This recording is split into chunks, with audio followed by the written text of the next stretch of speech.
yang tidak berbuah. Jemaat yang dikasihi oleh Tuhan, seringkali orang berpandangan bahwa ketika terjadi penderitaan, ketika terjadi musibah atau malapetaka yang dialami oleh seseorang, maka orang lalu mengkaitkan itu dengan dosa atau kesalahan yang telah diperbuat orang itu. Itu kecenderungan pandangan pendapat yang terjadi. Nah, seperti halnya orang-orang Yahudi yang dikatakan di dalam nas kita tadi. Walaupun tidak dikatakan secara rinci, tetapi ketika diungkapkan bahwa mereka membawa kabar tentang keberadaan orang-orang Galilea yang mengalami kematian yang tragis, lalu mereka menghubungkan itu dengan penderitaan akibat dosa mereka. Atau misalnya kalau kita melihat juga membaca dari bagian nats yang lain, misalnya dari Yohanes pasal 9 ayatnya yang kedua. Pandangan umum yang saya katakan tadi, bahwa ketika orang mengalami musibah lalu dihubungkan itu dengan kesalahan apapun dosanya. Itu ketika ada orang yang bertanya tentang penyebab seorang anak yang buta sejak lahir. Apakah itu karena dosa dia atau dosa orang tuanya, dikatakan di dalam Yohanes 9 ayatnya yang kedua itu. Pertanyaannya adalah, apakah benar penderitaan yang terjadi dalam hidup seseorang itu berkaitan dengan kesalahan, berkaitan dengan dosa yang telah ia perbuat? Hari ini bagi kita sidang jemaat Tuhan, kita mau melihat kebenaran firman Tuhan yang ada di dalam Injil Lukas pasal 13 ayat yang pertama sampai dengan ayat yang ke-9. Di mana tadi diungkapkan ketika ada orang yang membawa kabar kepada Yesus tentang peristiwa tragis yang dialami oleh orang-orang Galilea yang dibantai oleh tentara Pilatus di halaman bait Allah. Bahkan dikatakan tadi, darah mereka dicampur oleh Pilatus dengan darah binatang yang mereka korbankan, dan seterusnya. Dari peristiwa yang diceritakan kepadanya, ia melemparkan pertanyaan alegoris. Yesus melemparkan pertanyaan alegoris kepada mereka, yaitu, apakah sangkamu orang-orang Galilea ini lebih besar dosanya daripada dosa semua orang Galilea yang lain karena mereka mengalami nasib itu? Bahkan bukan hanya itu, Bapak Ibu jemaat yang dikasihi oleh Tuhan, Yesus juga menambahkan lagi dengan kisah atau peristiwa tragis yang juga menimpa atau terjadi pada 18 orang yang mati karena ditimpa menara dekat Siloam yang roboh. Dia juga mengungkapkan apakah kesalahan mereka itu lebih besar, lebih banyak dari kesalahan semua orang lain yang diam di Yerusalem. Ketika Tuhan Yesus mengungkapkan pertanyaan alegori seperti itu, ada hal yang mau Dia nyatakan dan ingatkan kepada orang-orang yang datang kepadanya pada saat itu. Ia ingin meluruskan pemahaman mereka, dan lebih tepatnya lagi Ia ingin membawa mereka, mengingatkan mereka pada saat itu, bahwa baik itu penderitaan maupun malapetaka atau musibah yang dialami oleh seseorang itu bukanlah menjadi tolak ukur untuk menilai besar kecilnya dosa seseorang. Semua orang bisa saja mengalami penderitaan. Seseorang bisa saja mengalami suatu kesusahan tanpa memandang siapa dia, tanpa memandang umur berapa dia, tanpa memandang apakah dia laki-laki atau perempuan. Bisa saja ia mengalami suatu masalah, suatu penderitaan di dalam kehidupannya. Jadi sekali lagi, dosa tidak menentukan cara mati seseorang, tetapi dosa menentukan apa yang terjadi setelah kematian. Sekali lagi mau saya katakan Bapak Ibu jemaat yang dikasihi oleh Tuhan, dosa tidak menentukan cara mati seseorang, tetapi dosa menentukan apa yang terjadi kemudian setelah kematian itu. Di mata Allah, semua manusia berdosa dan berpotensi mengalami penghukuman kekal jika tidak bertobat. Mengalami penghukuman jika tidak menyesali atas apa yang ia lakukan. Karena itu di dalam nats yang diperhadapkan bagi kita pada saat ini, Yesus lebih menekankan tentang pentingnya pertobatan. Tuhan Yesus menekankan tentang pentingnya pertobatan jika tidak ingin binasa. Yesus juga memakai perumpamaan tentang pohon ara pada bagian perikop kita yang kedua saat ini. Ia memakai perumpamaan tentang pohon ara yang tidak berbuah untuk menggambarkan tentang anugerah Allah yang memberi kesempatan kepada manusia untuk bertobat. Di mana pemilik kebun ketika melihat pohon ara tidak berbuah, padahal ia terlihat subur, baik, ia berniat untuk menebangnya.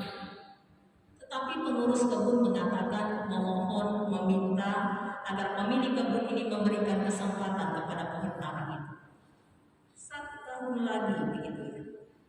Dan harapan dalam masa-masa kesempatan itu ia akan memupuknya, ia akan mengurusnya. Dan apabila ia berbuah, puji Tuhan, tetapi jika tidak berbuah, dikatakan tadi, ia akan ditebang. Pohon itu akan ditebang. Dari perumpamaan ini yang ada pada bagian perikop yang kedua, juga menyiratkan satu kesempatan yang diberikan oleh Allah bagi seseorang, yang diberikan oleh Allah bagi manusia. Apakah ia bertobat? Apakah seseorang menyadari akan kesalahannya lalu berbalik, menyesal dan mencari pengampunan dari Tuhan?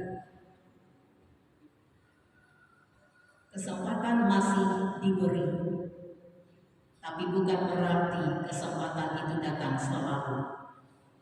Karena itu melalui 2 bagian nats yang diperhadapkan bagi kita pada saat ini, sekali lagi Yesus menekankan pentingnya pertobatan, keberadaan dari seseorang untuk mau datang kepada Allah.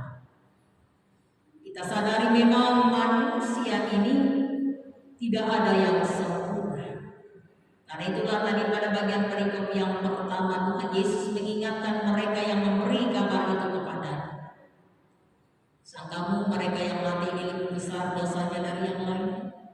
Atau orang yang tertimpa tadi di dekat menara Siloam itu? Bisa saja yang lainnya yang tidak mati dengan cara yang seperti itu lebih besar.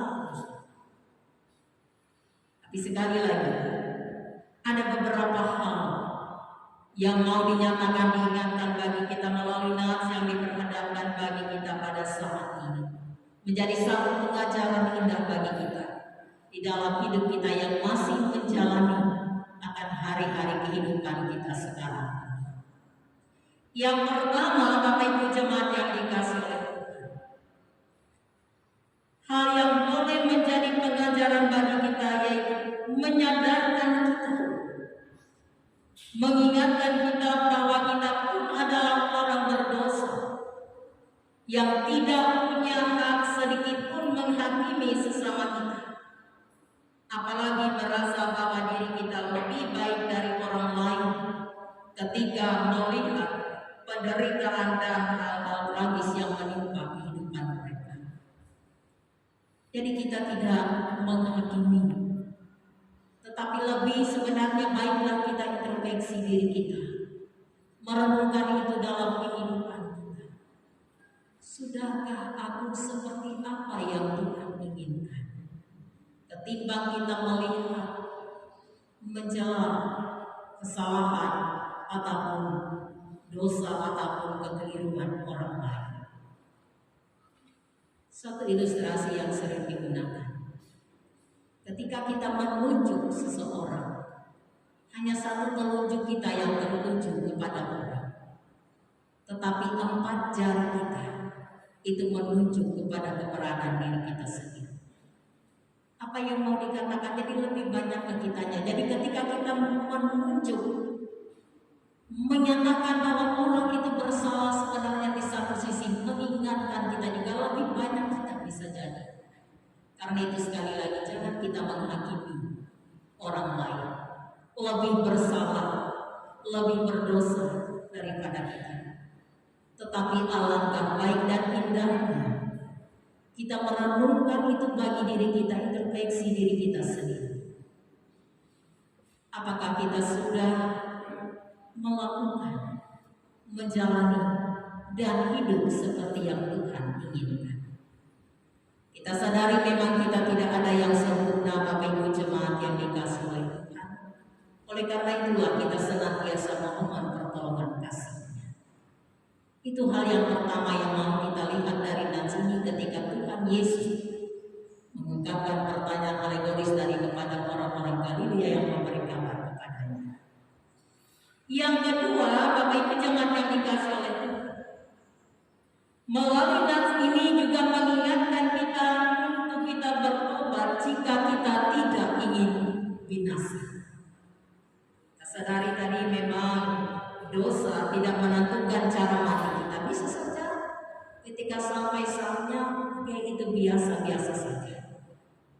Akan tetapi ketika tiba hari penghakiman itu, di sana akan terlihat akibat dari apa yang telah dilakukan. Karena itu saya katakan tadi, dosa menentukan apa yang terjadi setelah kematian.